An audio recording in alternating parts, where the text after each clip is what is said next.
Hi, everyone. My name is Hannah Lar. Thank you so much for joining this CCRC webinar today. I'm a researcher at the Community College Research Center, and the topic of today's webinar is Funding Guided Pathways Reforms in California. And we're going to be sharing findings related to two questions. The first, how much will guided pathways cost? And how can colleges fund and sustain large-scale changes involved in implementing guided pathways? We hope that this webinar offers a forum to discuss funding strategies and cost considerations that are particular to California community college contexts. We'll provide the webinar recording and a copy of the slides on our website in a few days if you'd like to share the material with your colleagues. I'd like to take a moment before we start to thank the Bill and Melinda Gates Foundation and the Kresge Foundation and our program officers there for supporting CCRC in this research. The webinar today will begin with a short presentation of our research, followed by a panel discussion with three California college leaders. Davis Jenkins, Senior Research Scholar at the Community College Research Center, will speak about the main findings from our research. And after Davis presents, I will introduce the panel and then ask them a few questions about their approaches to funding guided pathways reforms, how their institutional context and perspective informs their work, and what lessons we can learn. So to close, we'll take a few questions from the audience, which can be submitted in the chat feature. And throughout the panel discussion, Davis and our colleague Amy Brown, who is also a CCRCer, will be responding to your questions. So feel free to post them throughout the webinar today. Davis, I'll hand it over to you. Thanks, Hannah.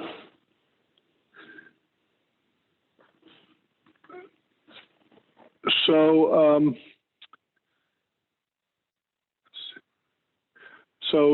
guided pathways has become a national movement. There are several hundred colleges that are part of formal state and national guided pathways reform initiatives, and others are doing it on their own. We hear about them all the time. It's a big it's a learning experience for all of us, including at CCRC. We weren't serious. It was a book. You were supposed to leave it on the shelf and collect dust. But we're all learning as we go with this work. And one thing we knew going in, but maybe not as much, we didn't realize it in reality, was what a big lift this is. When we talk about redesigning colleges, we're talking about very large-scale changes in college practice. And as we and others, and I'm sure you'll hear this morning from California college leaders, it's much about changing mindsets and culture as it is about practices to help, clarify the goals to good jobs and further education for students, to help students explore their interests and get on a path, to keep students on path and finish in a reasonable amount of time and cost.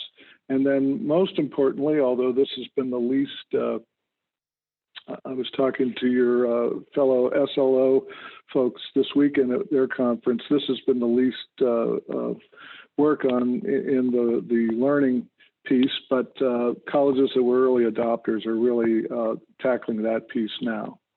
So with these big changes, college leaders justifiably have given their fiduciary duties and the crazy environment, resource environment that community colleges work in. How much does this cost? And specifically, what are the costs initially and ongoing? How are colleges funding these? Again, given this resource-constrained environment that community colleges have always been in and now become even more certain.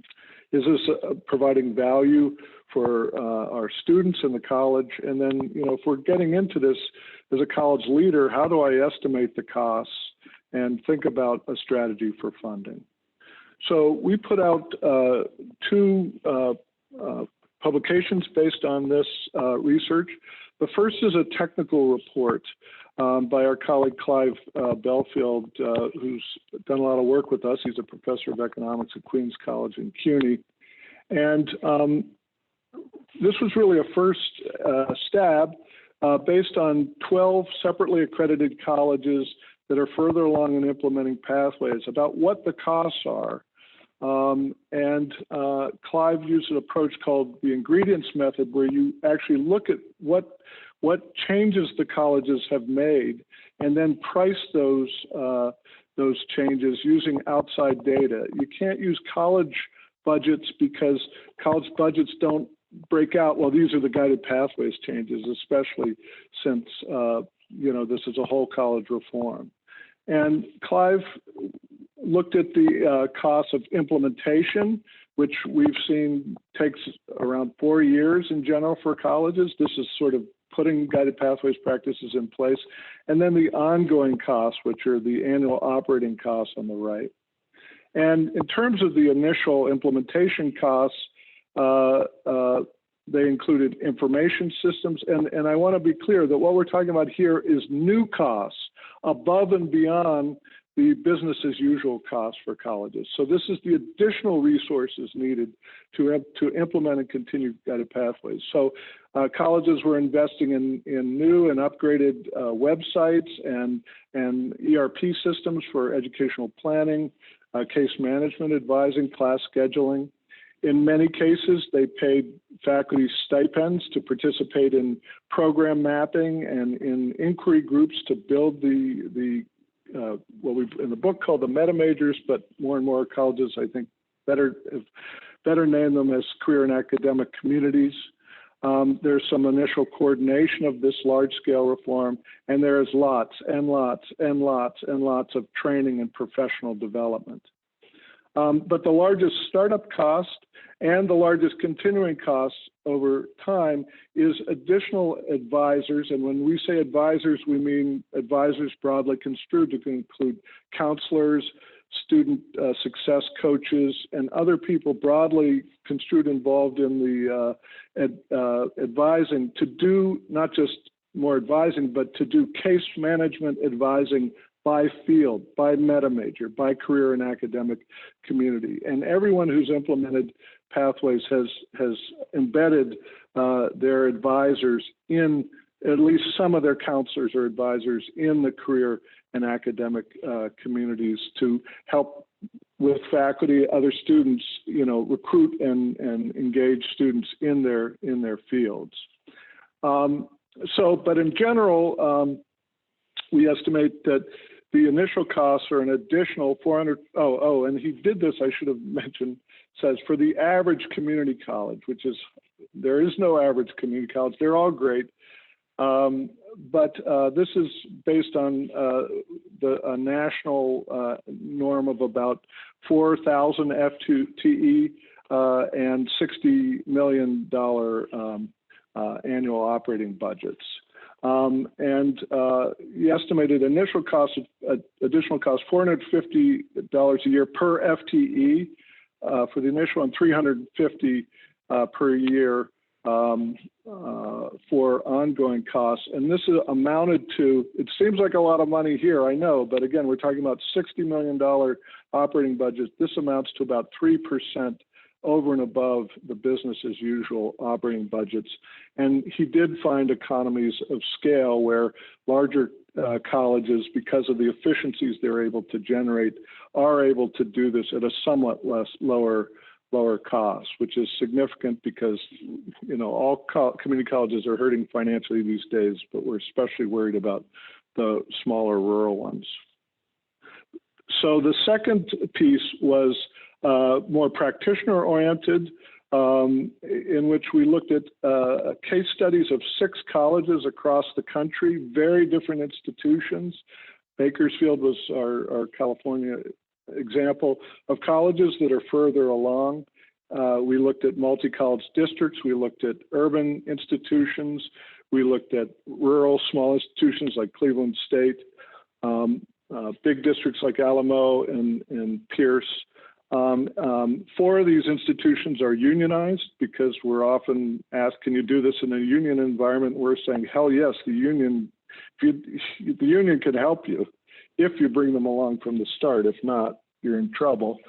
But so we try to get a broad representation of colleges and very different states and different types of funding in these states. In general, just to summarize how they approach the funding, all of these 6 colleges use some kind of grant funding to do the startup engagement and capacity building. California and Washington, so Bakersfield and our Pierce College Washington district, were the only states that have provided dedicated funding for colleges to do guided pathways. In all other states where this is going on, there's not dedicated state funding for this. They're doing it because they think they need to serve their students and to survive. All of the colleges have made a very strategic shift from implementing numerous small, often disconnected interventions to large-scale changes in roles, processes, and systems under this broad, what Sonya Christian always talks about, the guided pathways sort of framework. And this is very important, especially for the ongoing costs that paying for advisors. College relied more, as much, if not more, on reorganization, reassignment, and reallocation of staff and other resources than on raising new income through tuition or grant funding to fund these ongoing costs. We mentioned the advisors.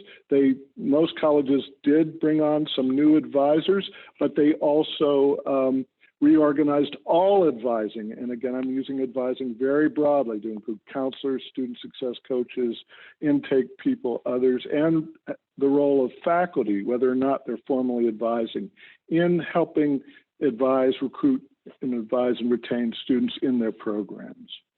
All of these colleges have seen value from this work, and they're committed to sustaining this work. They've seen increased first-year momentum among students. Among some of the colleges that have been at this were earlier adopters. They've seen big increases in IPED's retention and graduation rates. And colleges that have looked at this have seen big reductions in non-degree applicable credits, which is a huge issue for students in California. Nationally, in California, we know the average associate degree graduate is taking more than 90 credits on average, and this is before they're transferring.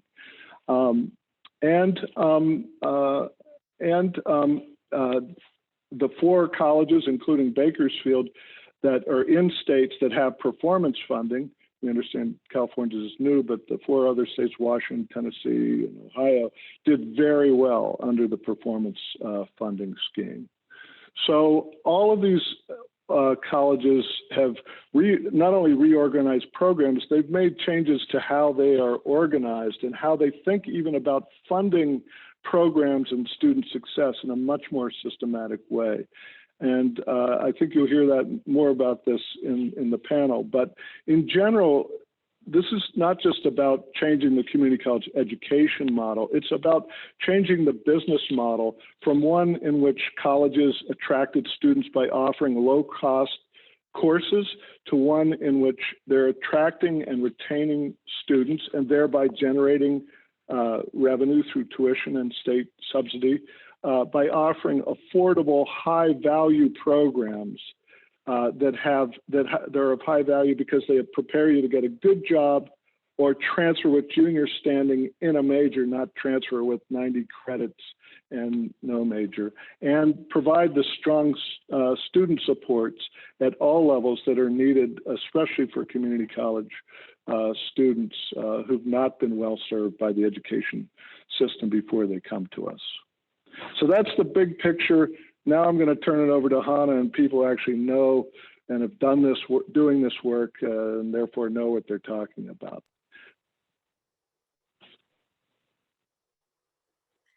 All right, thank you for that overview, Davis. I'd like to introduce our panel and ask them to join us right now. I'll give them a second to pop in here. All right. Wonderful. So we're joined by Sonya Christian, the president of Bakersfield College, CCRC has been lucky enough to be working with Bakersfield since 2016 as part of the AACC Pathways Project. And Bakersfield is one of the 6 institutions included in the Guide on Funding Guided Pathways for Community College Leaders that Davis was talking about just now. Next, I'd like to introduce Anthony Culpepper, the Executive Vice President of Administrative Services at Glendale Community College, which has been implementing pathways since 2017. And finally, Lizette Navarette is joining us today. She is the Vice Chancellor for Finance and Facilities Planning at the California Community College Chancellor's Office. And Lizette also has past experience in budget and policy advocacy work with the Community College League of California. So welcome. Thank you all so much for being here with us and for sharing your perspective and your experience and adding some context to some of what we learned through our research. So we're gonna begin our panel discussion today with a few questions about the major changes colleges have made as part of their pathways work, including changes to practice and college culture, and then talk a little bit about the costs that are associated with making those changes. So Sonya, I want to start with you. Bakersfield College has been implementing pathways since 2016, as I mentioned. So could you briefly describe the major changes in practice that Bakersfield has implemented through the Guided Pathways framework? And how did you approach this work and what were the big costs? Well, thank you, Hannah. And let me start by saying that I'm so pleased that we're reconnected with CCRC. And I remember with Davis, it was in 2015 that CCRC came out with your Redesigning America's Community Colleges. And I think it was that particular book that started the wave of guided pathways work here in California. And looking at the participant list, I see trustees, I see faculty, I see administrators, including CBOs and presidents.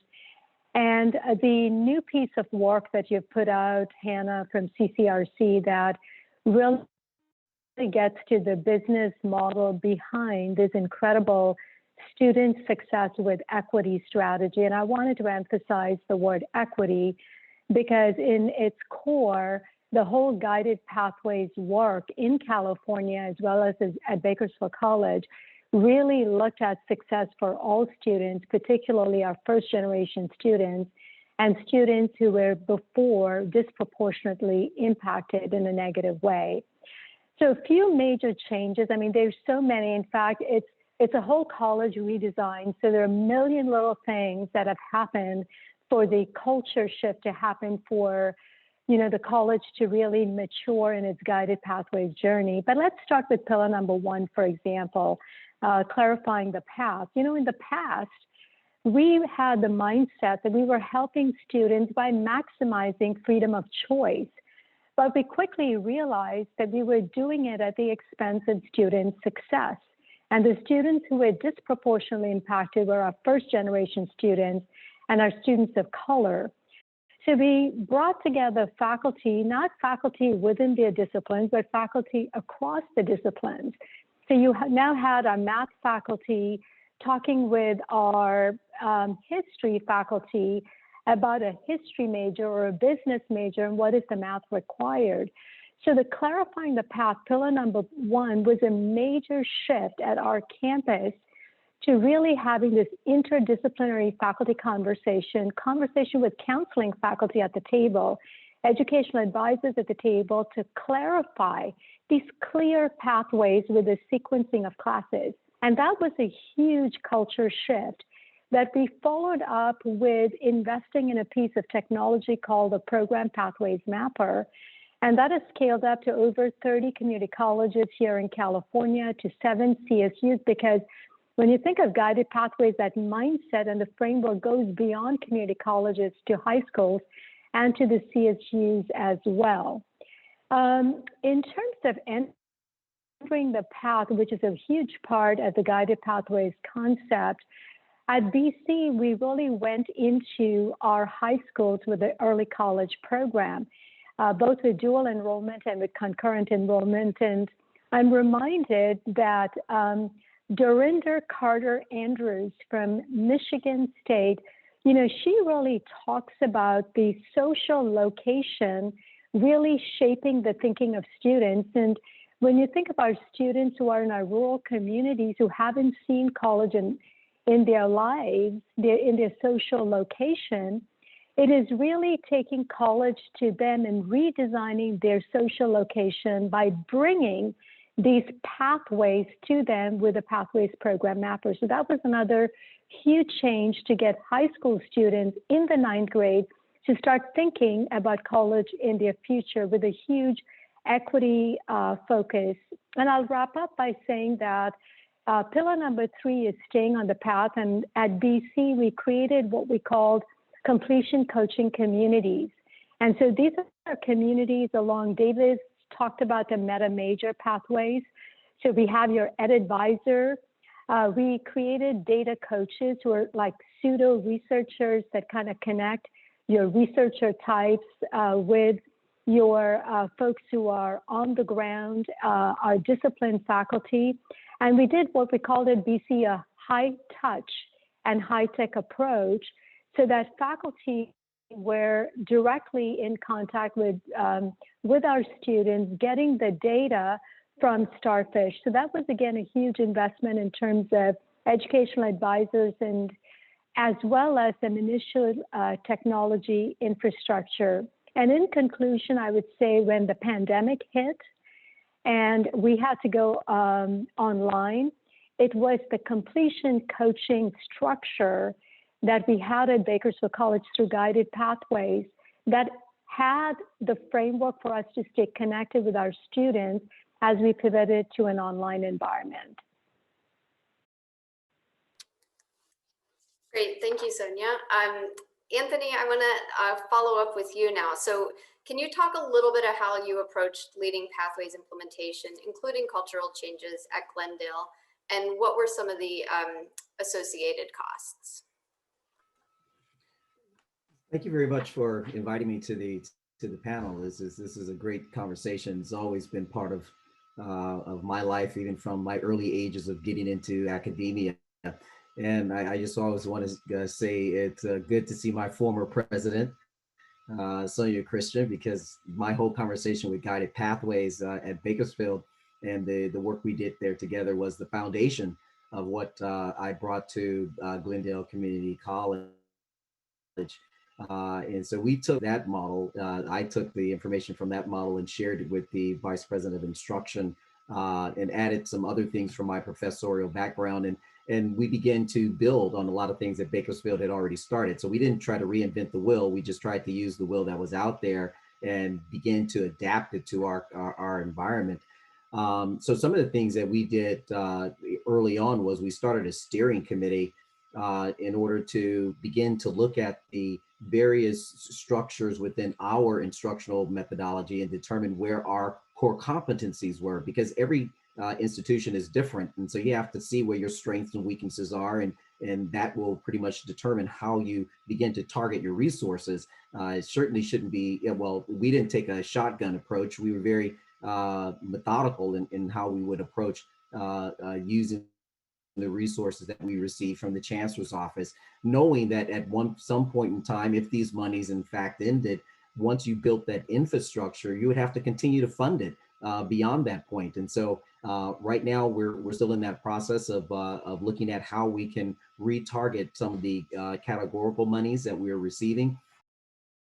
I really love the way that President Christian brought in the issue about equity, because we receive a significant amount of money through the student equity, and it's called student equity and achievement categorical funding now, that really needs to be used to help continue to move forward the guided pathways activity that we've put in place. Well, let me share at least one of the big things that I think was very significant in our process. We put together a steering committee. That steering committee consisted of about 20 people. And we took the 20 individuals and we separated them into 4 areas. One was meta majors. The others was EAB Navigate, which is a student services management type of application. And then there was professional development, and then there was self-evaluation and compliance. And so we looked at these 4 areas, and we placed individuals with certain strengths in those areas in order that we would make sure that the cross-functional engagement of the district and the college would be able to leverage the knowledge in each one of these areas and be most effective. And so we targeted those various areas, and we saw where when the self-evaluation was done and the information came back to the group, to the subcommittee, the steering committee, we were able then to leverage that data and say, okay, what type of professional development needs to be done in order for us to take this data and make it effective as we roll out the guided pathways model.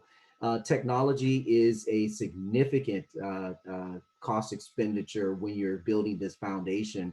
The students that we serve at Glendale, a lot of them, they come to the institution, they don't have a lot of knowledge about college. And so we have to help them get on that path, if you will, as they enter into the college. And I think all of our colleges are pretty much the same. We have a lot of first year or first time college students, and they're looking for us to give them some guidance and some direction.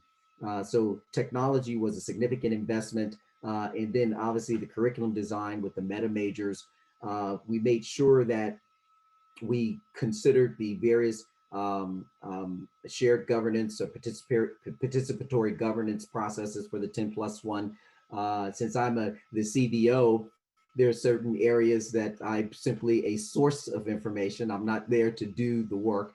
But these are the types of things we put together initially using the foundation that we had at Bakersfield to begin to roll out our guided pathways. Time is cost. Even though there's not a dollar amount necessarily associated with it, every person that's in that committee that's doing work is taking time from other places in order to make this happen. And so, sometimes there's a hidden cost that we don't even measure that is very important to the success of the guided pathways programs. And I'll stop right there. Thanks, Anthony. That was really great.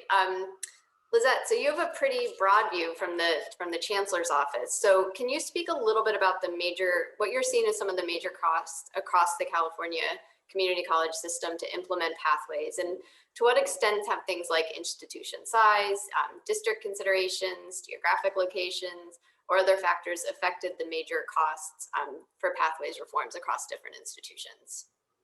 Well, first, I want to thank you and the CCRC team for your continued research into guided pathways framework. I think we've learned a lot together, and these conversations have really built momentum towards our progress. So I'll start with just some context and background. As you know, the state of California provided $150 million a one-time investment in guided pathways for all colleges in order to have an opportunity to begin implementation of this framework. And it really focused just on implementation. What does it take to bring people together to first understand this framework and have conversations about how it's integrated into the business and the ethos of the entire district or campus? This investment supported intensive 5-year planning and a process that really adapted to the local culture and dynamics of the college. And then using this framework, colleges engaged in rethinking and redesigning of programs and services into cohesive campus-wide strategies to achieve the outcomes that, in many ways have been expected from students, from the state taxpayers, and our system. And the guided pathways allocations were used directly to support, again, the implementation and the thinking and the imagining of what a campus could look like with these dynamics that better support the needs of students and what we've learned. So in many ways, for a system our size, the investment was modest, but it was very meaningful. These resources were used for faculty stipends, for professional development, and to begin building a culture that integrated guided pathways into campus supports, academia, and the business culture. And so we're in the last year of this investment and are at a stage where we have a clear sense of where further investments are needed. California's colleges are seeing major costs across advising, systems that require ongoing subscriptions to those, the IT infrastructure that was used for mapping and that is used to think about what courses students need and really have a strategy that meets the demand of our students. And then continued efforts to further build momentum for this as new staff and faculty join our campuses. So we do see some differences across colleges, either due to local collective bargaining agreements, size, or location. And in many ways, we've seen that for some colleges, costs have been more manageable if they've integrated guided pathways into their business models and the work that the college does, rather than seeing it as a standalone initiative. As we enter a new phase of guided pathways, we're beginning to think about how we leverage regional collaborations, how we leverage economies of scale around information systems that will help us advance this work, around cohesive and collaborative faculty and staff coordination, and really analyzing what are those ongoing costs that we need further investments in. We know that in California, costs of living and others are going up. And so we don't want to lose this framework to those ongoing costs. And this work is beginning, and seeing analyses, having these conversations really helps us to hone in on where we go next in this work. Thanks, Lizette. That sets us up well for the next set of questions, which is about strategies for funding this work. So in the research we did, we found that colleges used a number of different strategies to cover the cost of implementing guided pathways. Some colleges raised some grant funds, especially to support the initial kind of startup costs of doing pathways. And as several people have mentioned already, California and Washington State are really the only two states to our knowledge that are providing some state categorical funding to support guided pathways implementation. In general, colleges in our study relied much more on the combination of reorganization, reinvestment, reallocation of existing resources, more than raising new funds to cover the costs of guided pathways after some of those initial startup costs. So Sonya, I want to turn to you again. So how have you and the Bakersfield CFO, who we were lucky enough to talk to as part of our study, used those guided pathways funds and other categorical fundings for startup? And then for the recurring costs of guided pathways, what have been some of your strategies to fund some of those ongoing costs? I like the three words that you used. Let's see, reorganization, reinvestment, and what was the third one? Reallocation. Reallocation. So let me start with that. And I would say that that is probably the bulk of how we approach the work at BC. And just redesigning, rethinking, just being smart about it. The other aspect was also to really ground this work in human capacity. It's the human passion, the human intelligence, the human purpose, developing a common purpose. So, all of sort of the reading materials and the conversations we had at the college was to really shift our thinking. For example, one of the fundamental questions we asked ourselves, like I asked myself, what does the president of a guided pathways college do? How do we think? How would I, as a guided pathways president, approach the budgeting work? And the same questions were asked of our committees, like the program review committee.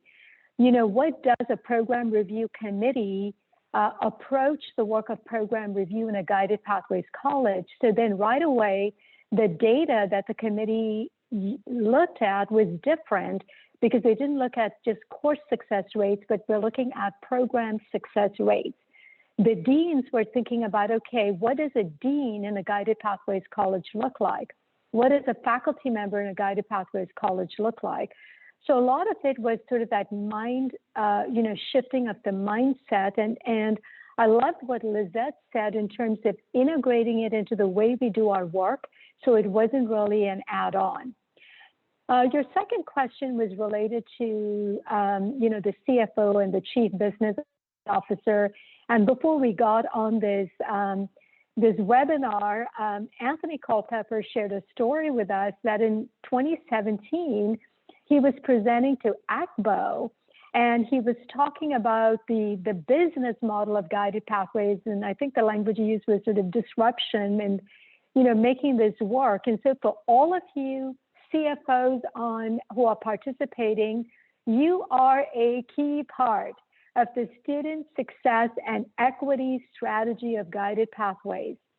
Our CFO kind of locks, arms with our Vice President of Instruction and Vice President of Student Affairs. And so when we're setting our goals for the college, we start with Chancellor Oakley's vision for success that was approved by the Board of Governors. And Lizette talked about even at the state level, the funding that flowed with that one-time money. So we start with that and we set the goals. We look at data from an equity lens and we look at, okay, what do we need to invest in, like the MOJA program, the MESA program, and so on, right? So we set the goals, and then our CFO is like super smart with the budget strategies and looks at all the funding sources. So when the goals are set, they're set with only student success and equity, and then we kind of back into the funding sources rather than the other way around. So you really need the CFO at those conversations. The work must be integrated. And finally, we focused a lot on the culture shift and the mindset shift, and then we went looking for grant funding. So College Futures, thank you, thank you, thank you. The Chancellor's Office, you had a lot of incentive funding that you put out there that many of us colleges applied for. So because we had the goals set and we had the culture shift, we were now able to compete for those grant dollars that we could use in a smart way for the redesign and not to approach it as an add-on. That's it. Back to you. Awesome. Thank you, Sonia. Anthony, I want to turn to you. Could you talk about your approach to funding Guided Pathways at Glendale and thinking about various funding sources, and how do you pull this together? I mean, it's a great question, and the constructive disruption, which is what I called it at ACBO, because it is going to be disruptive, but it's not disruption just for the sake of creating chaos, if you will. It's constructive, especially when you look at it from the economic perspective. Guided Pathways is a process where students should be coming into the institution, getting the direction that they need in order to complete their aspirations, whatever that aspiration is. If it's a certificate, if it's a certain number of credits to transfer, if it's an associate's degree, whatever the award is. They should be able to come into the institution, be able to complete it in an efficient and cost-effective way, and be able to move on with their aspirations. Now, with their career aspirations, and as they go out into the world after they finish doing what they need to do, that becomes economic resources that feed back. We talk about reinvestment. That reinvestment is not only from the college reinvesting in certain programs to help those students become successful in their career aspirations, but the reinvestment comes from them, because now the resources that they achieve after they enter into their career will come back in some form, taxation or whatever it may be, into the colleges again. So it's almost a circle of life. And I hear it as a process of sustainability. We can't keep having it's not effective to have students take 90 units when it only takes 60 units to get an associate's degree.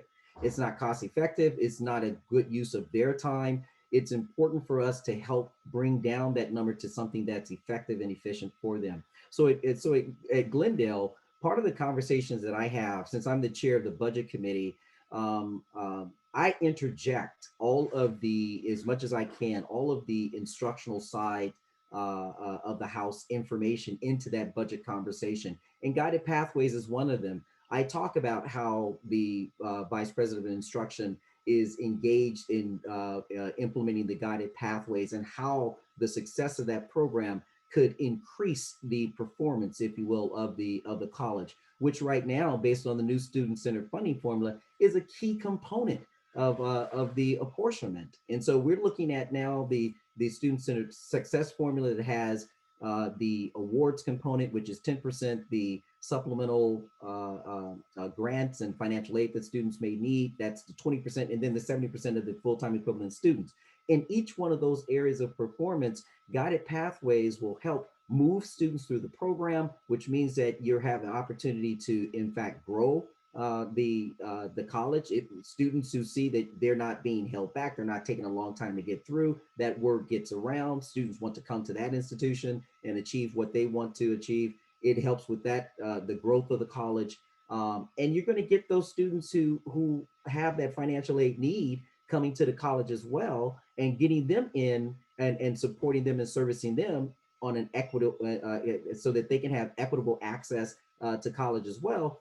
That conversation will also help grow the college as through the guided pathways process. So I could talk about many things that Glendale is engaged in, but as I said before, this is not a cookie cutter type of thing. The functionality of each of the colleges are pretty much the same, but the core competencies are not the same. And so each college will have to look at, how do we target funds that will best help the student population that we're serving within our particular areas. But that's the way we're doing it at Glendale. It's in our budget committee conversation. It's in all the shared governance conversations. It's in the admin exec conversation.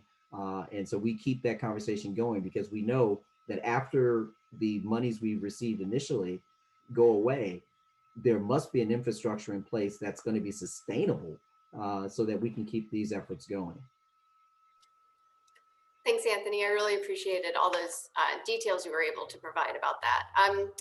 Lizette, just from your perspective again, what strategies have you observed about how colleges are funding guided pathways and drawing on various funding sources? Thank you. I think kind of the key core, and I know the top question that many of our colleges are asking. So, at the state and system level, California has implemented several policy and reforms that support the integration of guided pathways into the ethos of a college. Remedial ed and developmental ed reform, funding reforms through the student-centered funding formula, and even the college promise programs, which provides ongoing funding to colleges, has embedded guided pathways as one of the key needs in order to receive those funds. So California has taken the approach of integrating this framework into multiple areas of funding with that intent to provide some integration, not let it be standalone. But collaboration has also helped in leveraging collaboration around professional development, and collaboration around partnerships with higher ed to map and clarify that path, or partnerships with employers. Those have helped, and they also serve purposes of other funding investments that have been made in workforce, or even transfer. And so we know and recognize that there are ongoing costs that we need. So what's next? I think now we begin the conversation of analyzing costs. Where do we need ongoing investments? How will we use those ongoing investments to advance guided pathways and further integrate it into college redesign and rethinking? And how do we sustain this framework? We also need to then further analyze what's happening at the campus level around integration and where further integration is needed. Are we thinking about guided pathways in a way that CBO might think about it, where you use it to understand what courses your students will need? You can backward map the financial aid investments that are needed for those offices to connect them with aid, what's needed in advising. Those are all key pieces. And then on our role on the state side is what advocacy. The reality is that when we turn to our state leaders, they're going to want to know that we've made progress on integration and provide evidence of where it is, where those key areas of new investment are needed and why. That will be critical to making our case.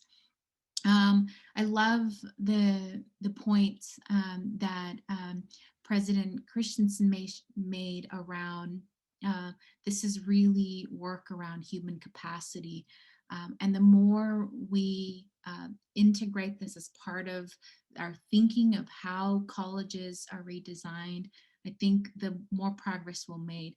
I'll mention we have a new college in California. When they applied for, their new role as a college, or when they went through the accreditation process, they specifically mentioned that they had designed their college, their new college, around the guided pathways framework. And that's how they will always do business. That's how they will fund their model. And that at the end of the day, they're seeing that it can be sustained. Again, we recognize that there are some areas of new funding. So, from the student perspective, just like our, financial offices on our campuses want predictability and want to identify ways of where resources are coming, our students look and make those decisions as well. When they're considering enrollment into our colleges, they want to know what they'll get and by when. And this is especially true for adult learners and working learners. Their time is money. And for those that have been underrepresented in higher ed for many years, they unfortunately don't have the luxury of spending 6 years with us. They want to know that they will have a degree or a transfer opportunity to get a well-paying job that puts food on the table. And so that's, in many ways, our colleges think about their work in the same way. Do enrollments, do supplement and success grant efforts help us ultimately pay for the work that needs to happen. And I encourage this lens, and I'm looking forward to our work on what specific needs we advocate for in this next year. Thanks, Lizette. So our last question is about thinking about sustaining this work moving forward. So with the categorical funding in California for guided pathways ending next year, and colleges in California and across the country are facing likely funding cuts moving forward. So Anthony, can you just start by talking about what is your strategy? What is going to be your funding strategy moving forward to continue to sustain this work? I'm going to pick up the phone and call Lizette. Ask for more money. There are a lot of challenges, not only at Glendale, but across the various colleges. This is a market that is full of various competitors outside of community college. And so we have to consider that. And I know that the instructional side of the house doesn't see that as defined as the CBO side of the house does. But we know that we're competing for students. And those students are going to go to places where they think they can get in quickly, they can get what they think they need, and they can get out. Now, it doesn't matter whether or not we think that their educational issues may be as low par or whatever. The student is what is what matters and what that student is expecting to receive. So with that being said, we have to be able to provide what the student's needs are and help that student know that we're able to provide them with a quality education that will sustain them and last them, beyond our walls once they move on to whatever their next career goal is. That is the challenge that we're facing. So what does that mean for Glendale? That means that the impact of certain external things that have just occurred, like the COVID situation, I think every institution is rethinking what is our methodology and modality of instruction now. Is it returning back to a pure face-to-face environment, or are we really now moving toward a hybrid environment, a partial streaming versus face-to-face environment? What does that look like? Because whatever that is, that's going to start dictating the apportionment and the resources that are coming into the college. And so those are the types of conversations and strategies we're having now. We're looking at what happens post-pandemic. Is there a sense of return to what we considered normal? Is that even feasible after this? And if it's not, then what is our next step in terms of making sure that we're providing the educational resources that our students need in order to be successful? That's going to be very challenging going forward. So I wish I had a more succinct answer to that question, but there's so many variables that are involved right now. It's tough to have just a succinct answer. Yeah, that's very true and very fair. Sonya, I want to combine sort of two questions for you. One of them is asking about how are you planning to sustain this work moving forward? So that's kind of from this funding lens. But I also know that, and you mentioned this earlier, where Bakersfield is doing a lot of work reaching to the high schools and working with high schools to build these partnerships, to build a stronger pathway for students from the high schools to Bakersfield. So maybe you could combine those two questions together in your response. Great. And I'll skip on the first question by just saying, because I think Anthony treated it pretty well. And I would just say that a lot of the initial investments, like the $150 million and others at BC, and I would say for many of the community colleges in California, we have created a foundation that's pretty strong and flexible, because Guided Pathways is a very flexible framework. And I would say that Guided Pathways is what helped BC during this pandemic to do what we were able to do well. So that's my answer to that question. And then I'll tackle the early college, and I want to then end with making a few comments about the future of Guided Pathways and investments to come. I think early college needs to be a must if equity is a central piece, because students whose parents went to college, they don't need college in high school because they're going to go to college. But it is the students whose parents have not gone to college that really need to have that dual enrollment, concurrent enrollment in high school.